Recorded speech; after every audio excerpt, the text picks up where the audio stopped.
Praise the Lord. आजचा विषय आहे आळस किंवा आळशीपणा. आळशीपणा मनुष्याला दरिद्रेकडं, गरिबीकडं आणि खूप वाईटाकडं नेतो. म्हणून आपल्यामधला जो आळशीपणा आहे तो आळशीपणा आम्ही नाहीसा केला पाहिजे किंवा दूर केला पाहिजे. या ठिकाणी आळशी मनुष्य जो असतो त्याच्याकडं खूप कमी ज्ञान असतं. त्याच्याकडं ज्ञान कमी असतं म्हणून त्याच्याकडं पैसाही कमी असतो आणि पैसा कमी असतो म्हणून त्याच्याकडे मित्रही कमी असतात. परंतु जर आम्ही आमचा आळस सोडला तर नक्कीच आम्ही आशीर्वादित बनू आणि आशीर्वादाच्या मार्गाकडे जाऊ. दुसरी गोष्ट, आळशी मनुष्य याच्याकडं कुठलं व्हिजन नसतं किंवा त्याच्याकडे कुठलं टार्गेट नसतं आळशी मनुष्याकडं, म्हणून तो आळशी बनत जातो. तर या समयाला आपण वचनातून किंवा बायबलमधून देखील पाहणार आहोत आळशीपणा जो जीवनामध्ये आहे तो आळशीपणा आमच्यातून कसा दूर व्हायला पाहिजे.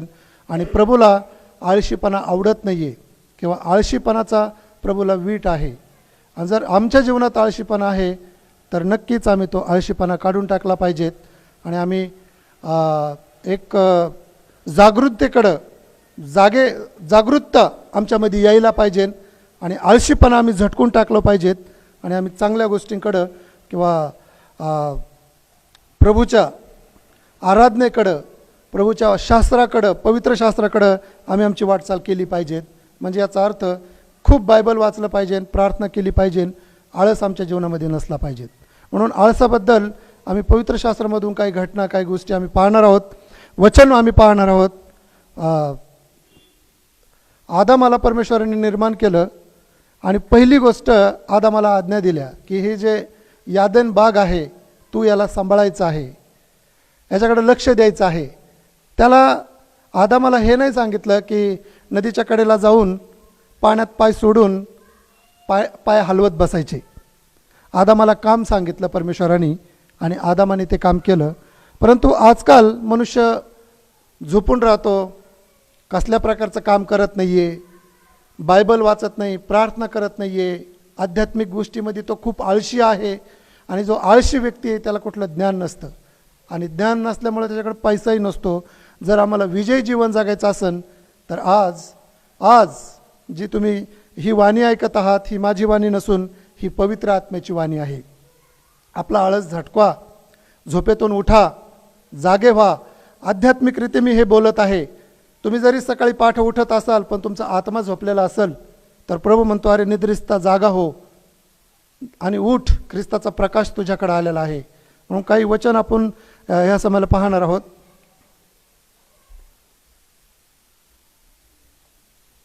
मत्तय 24 अध्याय आणि 42 वचनापासून आपण पाहणार आहोत. त्या ठिकाणी काही दाखले दिलेले आहेत प्रभू येशूनी, त्या दाखल्यांकडे आपण पाहणार आहे. पण त्या अगोदर प्रभू म्हणत आहे 42 वचनापासून पाहूया. म्हणून जागे रहा, कारण कोणत्या दिवशी तुमचा प्रभू येत आहे हे तुम्हाला ठाऊक नाही. पण हे तुम्हास माहीत आहे की कोणत्या प्रहरी चोर येईल. हे जर घरधण्याला कळले असते तर तो जागा राहिला असता व त्याने आपले घर फोडून दिले नसते. जर एखाद्या घरधण्याला किंवा घरमालकाला जर कळलं असतं की चोर ह्या घटकेस येणार आहे तर तो घरधनी जागा राहिला असता. पण घरधण्याला किंवा घरमालकाला माहीत नाही आहे की चोर कधी येणार आहे. आणि जर त्याला कळलं असतं की विशेष टायमाला चोर येणार आहे तर त्याने आपलं घर लुटू दिलं नसतं.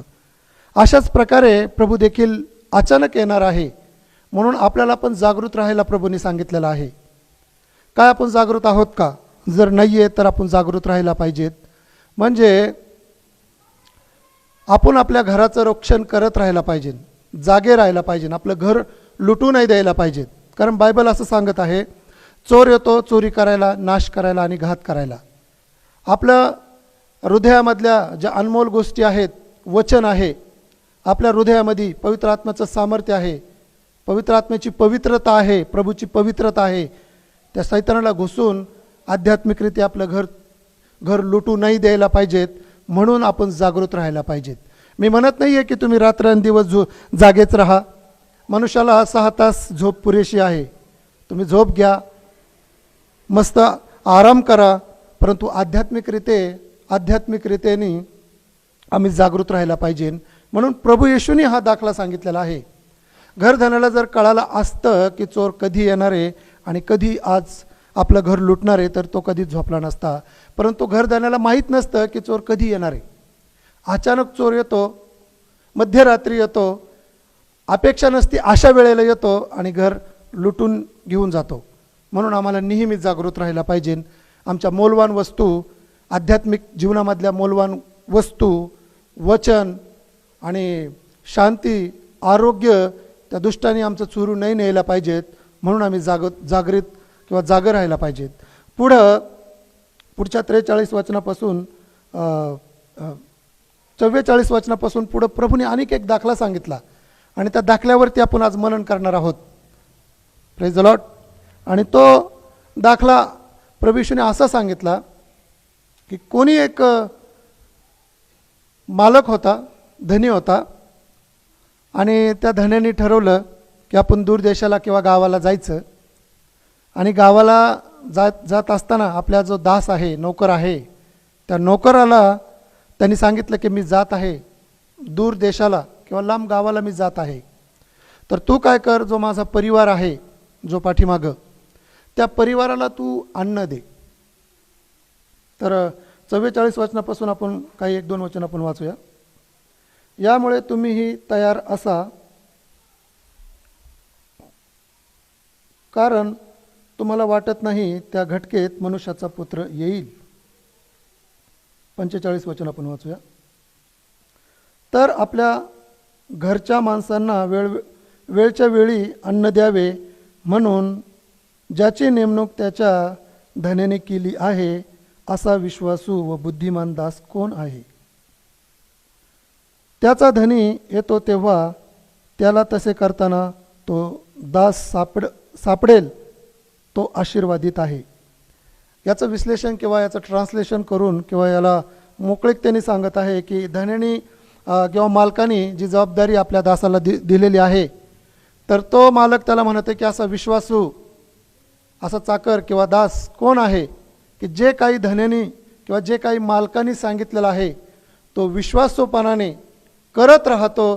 त्याचा जोपर्यंत मालक येत नाही आहे, त्याचा मालक जोपर्यंत येत नाही आहे, तोपर्यंत विश्वासाने तो करत राहतो. तर असा विश्वासू आणि आशीर्वादित तो दास होईल. आता धनी कोण आहे आणि नोकर किंवा दास कोण आहेत. प्रभू येशू ख्रिस्त मरण पावला, 3ऱ्या दिवशी उठला आणि 40 दिवस तो समाजामध्ये फिरत राहिला, जिवंत फिरत राहिला, बोलत राहिला. आणि 40 दिवसानंतर तो पर्वताजवळ आला आणि त्याच्या शिष्यांना पण त्याने एकत्र केलं आणि शिष्यांच्या समवेत त्यांनी म्हटला, मी जातो, तुमच्यासाठी जागा तयार करतो, पण ही जागा आम्ही तयार करतो तुमच्यासाठी, पण मी तुम्हाला आज्ञा देऊन ठेवतो किंवा अधिकार देऊन ठेवतो की तुम्ही जाऊन सृष्टीला सुवार्तेची घोषणा करा, तुम्ही इतरांना शिष्य तयार करा, तुम्ही लोकांचे रोग बरे करा. हे आपल्या मालकाने आपल्या दासांना सांगितलं. आणि जो धनी किंवा येशू ख्रिस्त परत येईपर्यंत असं करत राहतो, तो धनी विश्वासू आणि आशीर्वादित आहे. म्हणून आज जी वेळ आहे, आपल्याला जागृत होण्याची वेळ आहे, आपल्या आळशीपणातून बाहेर निघण्याची वेळ आहे. म्हणून जर आपल्या जीवनामध्ये आळस असेल आणि तो आळस झटकून टाकायची वेळ आहे. जर आम्ही फक्त ऐकून न करणारे आहोत तर आम्ही आळशी आहोत. आम्ही वचन आपल्याला सगळं माहीत आहे, कदाचित तुम्हाला सगळं बायबल माहीत असेल, तुम्ही प्रार्थनाही करणारे व्यक्ती असाल, पण आळशीपणासारखं तुमचा आतला आत्मा झोपलेला आहे, तो काहीच करत नाही आहे. तुम्हाला किती ज्ञान आहे आणि ते स्वतःपुरतं आहे हे महत्त्वाचं नाही आहे. तुम्हाला जर खूप ज्ञान आहे बायबलचं तर तुम्ही इतरांसाठी द्या. तो मालक आपल्या दासांना म्हणत आहे की मी जातो, पण माझ्या ज्या घरचे लोक आहेत त्या घरच्या लोकांना तुम्ही अन्न द्या, तुम्ही त्यांना जेवण द्या. मी जात आहे दूर देशाला. प्रभू येशू पण त्याचं स्वर्गारोहण झालं आणि तो गेला निघून. आपल्या शिष्यांना त्यांनी सांगितलं की जे लोक आहे त्यांना जाऊन तुम्ही त्यांना शिष्य बनवा, त्यांच्यासाठी आरोग्यासाठी तुम्ही प्रार्थना करा, त्यांना आरोग्य द्या. प्रार्थना नाही करा पण अधिकारवाणीने त्यांना आरोग्य द्या.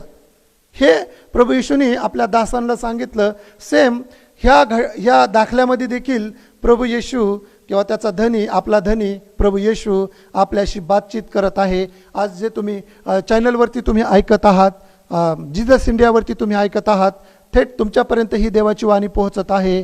तुम्ही प्रभूचे दास आहात आणि प्रभू तुमचा धनी आहे. आणि तो आम्हाला सांगत आहे की ज्या माझं कुटुंब आहे, जे माझे लोक आहेत, त्यांना तुम्ही अन्न द्या, त्यांना तुम्ही जेवण द्या. ह्या लोकांची तुम्ही काळजी घ्या. आणि जो कोणी असं करत राहतो मालक येईपर्यंत, मग मालक त्याला म्हणतो, अरे वा, विश्वासू आणि आशीर्वादित दासा. आणि तो त्याचं कौतुक करतो. Praise the Lord. आणि कुणी एक त्या ठिकाणी लिहिलं की एक आळशी दास आहे, त्याचा मालक निघून गेला, त्याला आज्ञा दिली की माझ्या परिवाराला तो अन्न दे. परंतु तो त्याच्या परिवाराला, ज्या धन्याच्या परिवाराला इमानदारीने काम न करता, अनेक कितीतरी वेळा आपण ऑफिसमध्ये असतो आणि आपला बॉस जराशी बाहेर गेला तर आपण लगेच टाईमपास करतो, कुठेतरी जातो, फोनवर बोलत राहतो. परंतु बॉस आला की आपण लगेच काम करायची गडबड करतो. अशाच प्रकारे आपला मालक देखील प्रभू येशू तो आपल्यासाठी घर तयार करायला गेलेला आहे स्वर्गामध्ये. आणि आपल्याला त्यांनी काही आज्ञा देऊन ठेवलेल्या आहेत की जाऊन माझ्या परिवाराला जेवण द्या, माझ्या परिवाराची काळजी घ्या. परंतु जो कोणी त्या धन्याच्या सांगण्याप्रमाणे करत राहतो तो आशीर्वादित आहे. जो कोणी येशूने आज्ञा दिलेल्या आहेत त्या आज्ञाप्रमाणे करत राहतो, आचरण करत राहतो, त्याच्या परिवाराला अन्न देत राहतो. येशूच्या परिवाराला, म्हणजे हे जे भटकलेले लोक आहेत ख्रिस्ताविना, त्या परिवाराला देवाच्या वचनाचा मानना देतो, पवित्र शास्त्राचं अन्न देतो. आणि तो प्रभूला, त्याच्या मालकाला येईपर्यंत करत राहतो. तो विश्वासू आणि तो खरा आशीर्वादित दास आहे. परंतु आळशी माणसं काय करतात? सगळं पवित्र शास्त्राची माहिती आहे, सगळं ट्रेनिंग घेतलेलं आहे, बायबल त्यांच्या पाठ आहे, प्रार्थनाही ते करतात, पण प्रभूने दिलेल्या परिवाराला ते अन्न देत नाही आहेत. ते लोक आहेत आळशी. जर तुम्हाला पुढं जायला जमत नाही आहेत, घराच्या बाहेर तुम्ही म्हणता असाल मी एक स्त्री आहे, बाबा मला काही जायला जमत नाही आहे, मी तर एक आशक्त स्त्री, मी तर एक कमजोर स्त्री, माझ्याच्यानी नाही होणार सेवा. पण तुम्ही त्यांच्यासाठी मध्यस्थी करू शकता, तुम्ही त्यांच्यासाठी प्रार्थना करू शकता, परिवारांसाठी तुम्ही मध्यस्थी करू शकता. बहिणींनो, तुम्ही कमजोर नाही आहेत तर तुम्ही सशक्त आहात, तुम्ही सामर्थ्यशाली. मला महिलांबद्दल बोलायला मी त्यांची खूप आदर करतो, इज्जत करतो. कारण स्त्रिया ज्या असतात, महिला ज्या असतात, त्या खूप साहसी किंवा खूप सहनशील असतात आणि त्यांच्याकडे खूप मोठे प्लॅन असतात, चांगले चांगले प्लॅन असतात आपल्या कुटुंबाबद्दल. आणि त्या लवकर थकत नाही आहेत, त्यांच्यामध्ये व्हिजन असतं. त्या स्त्रिया काय करतात? संध्याकाळचा स्वयंपाक झाला की त्यांची तयारी असती उद्या सकाळची, की माझ्या परिवाराला मी नाश्त्याला काय देऊ. तिचा नाश्ता तिने दिला की तिला दुपारच्या जेवणाची तिला तयारी करायची असते आणि ती तयारी करती. सगळे लोक झोपतात रात्री जेवण करून, पण ती सकाळचा प्लॅनिंग करत असती, माझ्या परिवाराला मी सकाळी नाश्त्याला काय देऊ, पोहे देऊ का पराठे देऊ, काय देऊ, असं ती प्लॅन करते. पण प्रभूच्या सेवेमध्ये पण ती पुढाकार घेऊ शकते आणि ती त्याच्या प्रभूच्या परिवाराला पण ती अन्न देऊ शकते.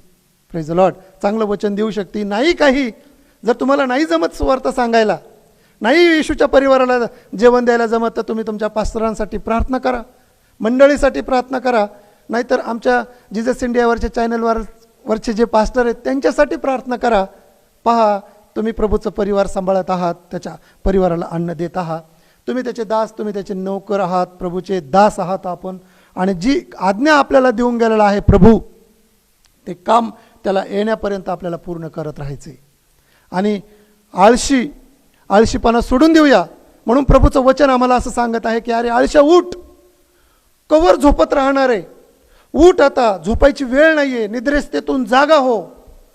कुठपर्यंत ह्या जगिक जीवनामध्ये तू झोपणार आहेस? कुठपर्यंत ह्या व्यभिचाराच्या पापामध्ये झोपणार आहेत?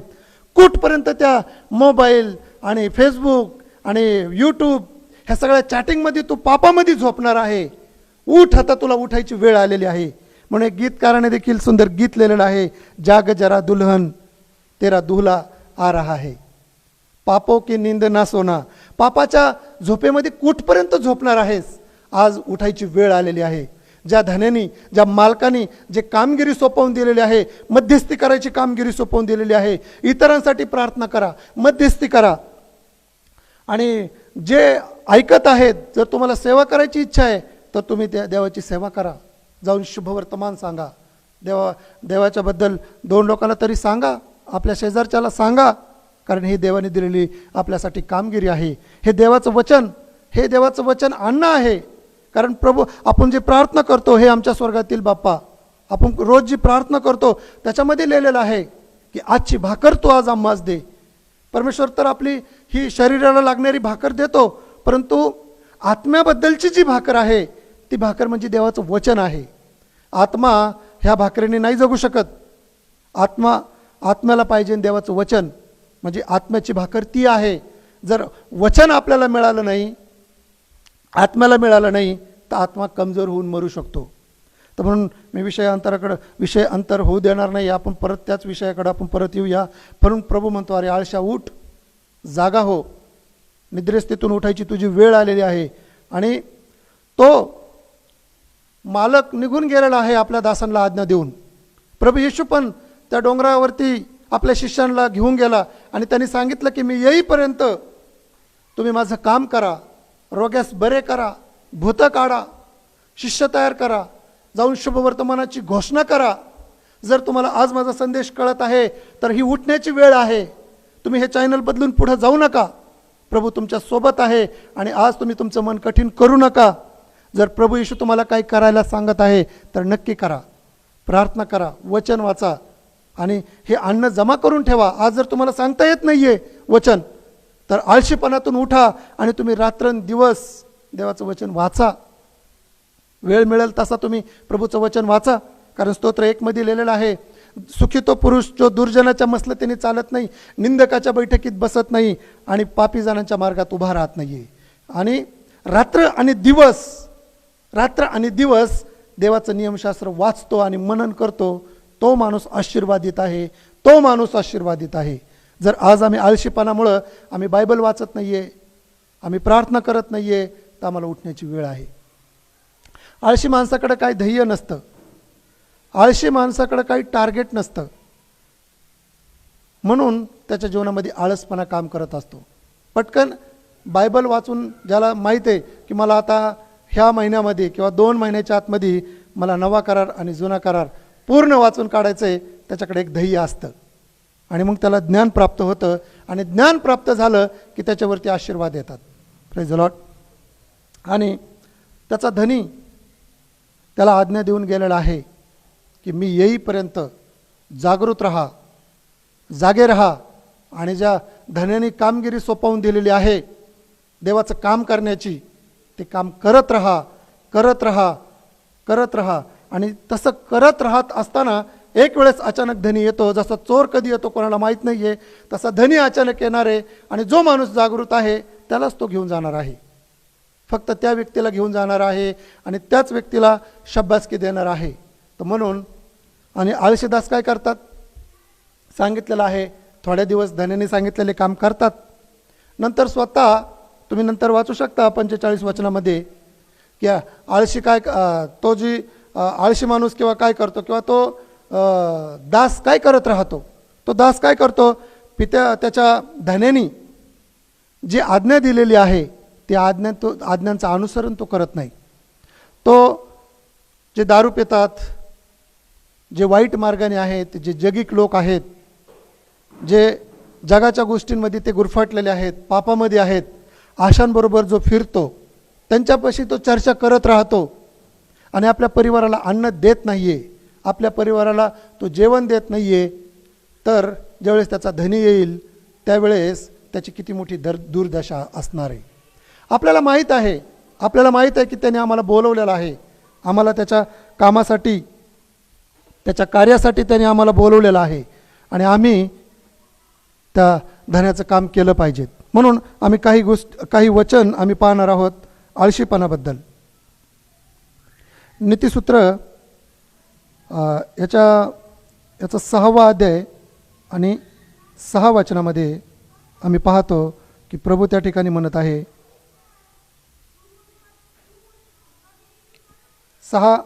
6वा अध्याय आणि 6वं वचन.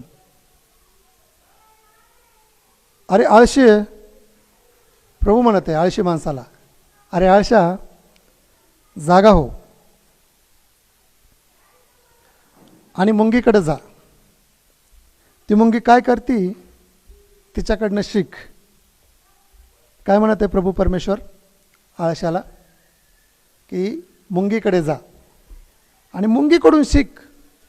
मुंगीकडून काय शिकायचं? मुंगी माणसापेक्षा, असं देव म्हणतो, ती हुशार आहे आळशापेक्षा, माणसापेक्षा नाही.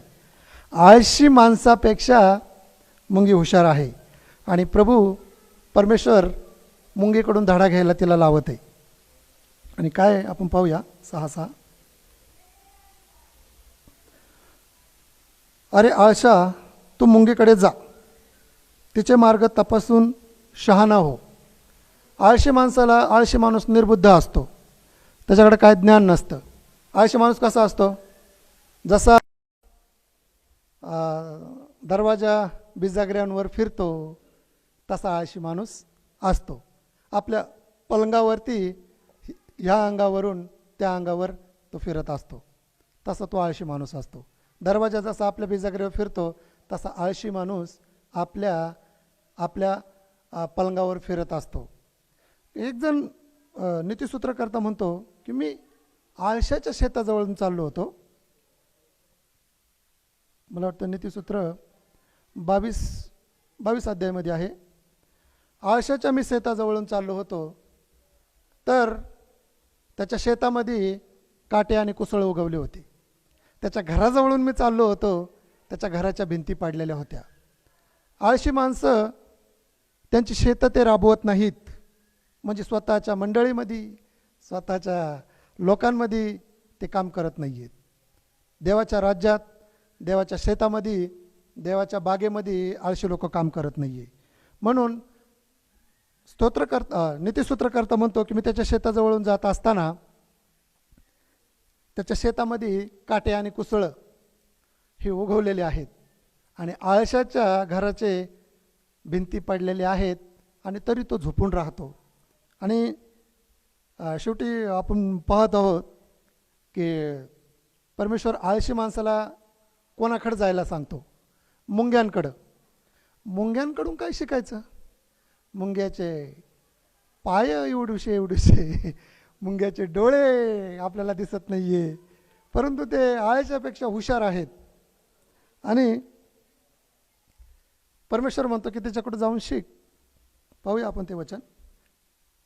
अरे आळशा, तू मुंगीकडे जा, तिचे मार्ग पाहून शहाणा हो. तिला कोणी नायक नाही, मुकादम किंवा अधिकारी नाही आहे. मुंगीला ती उन्हाळ्यात आपली भाकर मिळवते आणि कापणीच्या वेळी आपले अन्न गोळा करून ठेवते. ती उन्हाळ्यात आपलं अन्न मिळवते, कापणीच्या वेळेस पण आपलं भाकर मिळवते, अन्न गोळा करून ठेवते. ती आळस नाही करत. मग आपण का आळस करत बसायचं आहे? आपण कितीतरी आळशीपणाने, आळशी माणसाला देव सांगतो की मुंगीकडे जा आणि तिच्याकडून शिक. मुंगी काय करते? आपण मुंगीचा विचार करणार आहोत. मुंगी काय करते? मुंगी जिथं कुठं अन्न पडलेलं असतं ती अन्न गोळा करायला निघतात आणि खूप मुंग्या निघतात आणि जिथं कुठं अन्न पडलं किंवा जिथं साखर पडली तिथंच त्या खात बसत नाही आहेत. त्या आपल्या पाठीवर टाकतात आणि त्या निघतात, घेऊन निघतात. हिवाळ्यात आणि उन्हाळ्यात ते अन्न गोळा करून ठेवतात. ते 8 महिने अन्न गोळा करून ठेवतात. जातात एकमेकाला सांगतात की चला तिकडं साखर पडलेली आहे, चला तिकडं अन्न पडलेलं आहे, आणि ते एक पाठीवर टाकतात आणि आपल्या वारुळामध्ये जाऊन त्या ठेवतात. 8 महिने गोळा करून ठेवतात आणि पावसाळा आला की त्या बसून खातात. त्या बाहेर पडत नाही आहे. का बाहेर पडत नाही आहे? कारण त्यांना माहिती आहे पावसाळ्यामध्ये जर पूर आला, पाणी आलं तर आम्ही वाहून जाऊ. पण आळशाला माहीत नसतं. आळशी आपल्या घरामध्ये पडलेला असतो. आळशी माणूस आशीर्वादित नसतो. आळशा माणसाकडे काय बुद्धी नसती, आळशा माणसाकडे ज्ञानही नसतं. म्हणून परमेश्वर आज आपल्या जीवनामध्ये जर आळस असेल, आपल्या जीवनामध्ये जास्त खाणं पिणं असेल, आधाशीपणा असेल, तर आपल्या प्रार्थना पण कमी होतील. म्हणून आपण आळशीपणा सोडून देऊया आणि आपण आळशीपणा सोडून आपण प्रभूकडे यायला पाहिजे. आता आपण पुढच्या भागामध्ये देखील आळशीपणाबद्दल शिकणार आहोत. म्हणून या समयाला आपण जो पाहिला हा भाग नक्की तुम्हाला आवडेल आणि हे एक भाग पाहून फक्त तुम्हाला समजणार नाही आहे. म्हणून हा जो दुसरा भाग आहे आळशीपणाबद्दल तुम्ही पहा आणि आशीर्वादित व्हा. म्हणून या समयाला आपण प्रार्थना करूया. प्रेमळ देवा, आम्ही येशूच्या नावात प्रार्थना करतो. आम्ही आळसाबद्दल शिकत आहे आणि प्रभू जे ऐकत आहेत, प्रभू त्यांच्यामध्ये तुझा दैवी जोश, तुझा दैवी अभिषेक, दैवी सहाय्यता तुझ्या लोकांवरती, आमच्या सर्वांवरती येऊ दे. सहाय्य आणि मदत कर. प्रार्थना येशूच्या नावात केली म्हणून पित्या तूच ऐक. आमेन.